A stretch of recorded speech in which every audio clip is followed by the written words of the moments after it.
Tips for video blogging. So you've decided to give your fingers a rest and put your best face forward.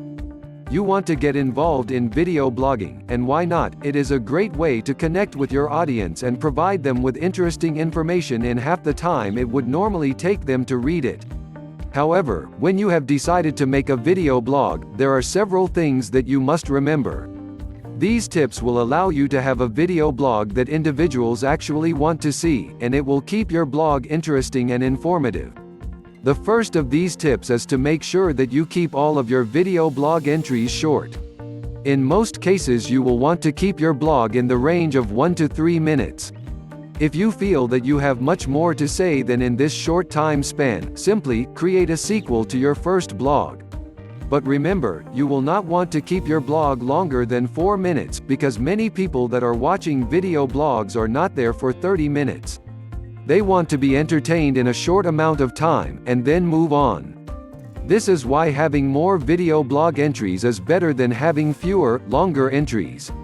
The next step is to talk about a story that is interesting. Even if your story is just about what happened to you at the grocery store today, make sure that you have a beginning, middle and end.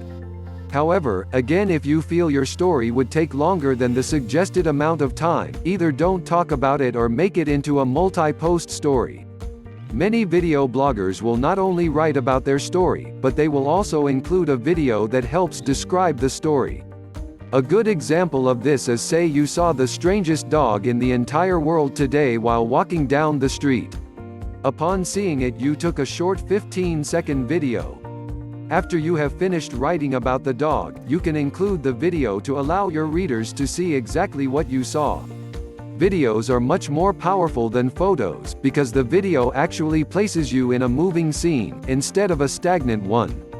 Of course, this next tip is something that everyone should follow.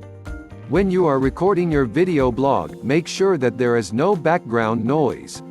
There is nothing more annoying than hearing a strange noise when the speaker is trying to talk. Many times, individuals will tune out what you're trying to say, and will focus on the background noise, or they will simply leave your blog. Also, make sure that you utilize close-ups instead of longer distanced shots. This is because when you are talking into a camera, the viewer wants to clearly see who is speaking to them. It's the same concept as in real life. You wouldn't listen to a person who was trying to give you information from across the room, so don't set up your video blog to where you are distanced from the camera. A good way to discover if you are at the correct distance from the camera is by looking at the screen and making sure that only your chest and up is visible. You don't want to show your whole torso, because you would be too far away for the viewers. And remember, always use good lighting. Don't sit in front of a window that has the sun shining through it. Always face your lighting, and never have a backlight for video blogging.